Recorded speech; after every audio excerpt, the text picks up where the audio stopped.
tudd naa leen Alaaji Xabar léegi tey jii moo tax ca tool ya ñuy béy maa ngi njaboot bi nawaat naan te nee na bu ma téye woon benn téyewaat naa la téeméer ak mu sàmm nga ne ba ci déwén si jóge naa fii dem Ndar ndax boobu maa ngi fay dégg Alaaji Ablaye ña ngi jaxasoo gunu maa ngi fay dégg sëñ Ablaye Sarr jaxasoo gunu ma jóge fee spécial Abdou Dieng ca Bambey laa àndal ndax boobu daana ànd ak ma xam di dem Ndar ba miinoon na Ndar li may dem moom laa jël lu ànd biñ dem ba Pikine xale nu wàcc xaw ma oto bi dana dugg ci oto yi ba tollu Pikine kër Alaaji Ablaye ñoom nu wàcc laaj ci kër Alaaji Ablaye ñoom ba ñu ngi nii ba tàbbee ci kër gi ak njabootam ñoom dalal ñu yenn fa añ fa ba boori 5h30 la Alaaji Ablaye ñëw ak yàlla tëri bi bula la sol te fa muy liggéey ci usine bi wala fabrique bu mu doon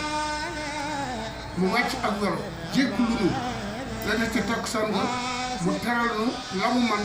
nu fanaan kat sëñ Ablaye Sarr kooku tegtal ba welo ba mu indaale ak tëri ba ma nga doon liggéey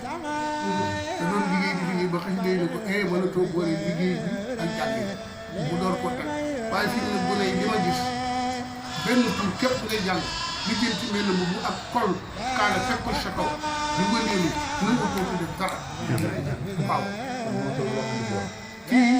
daayira bi bari na ñu ci critiqué ci ñàkk a mën a dem di jël suñu jëm yi di ko dend ak isbu yi bokkuma isbu yi ku ci ndékki ba keroog jant bi si yaa ngi liggéey barke Sëñ Tuubaa gune yi nag dañoo liggéey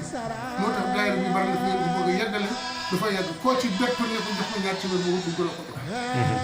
kon nag ay ndaw ngeen di delluwaat te ñu ngeen di fekk ba mu ma woon xam ñëpp waaye dëkk bu ci nekk xam nga ña fa nekk joxal kàddu yi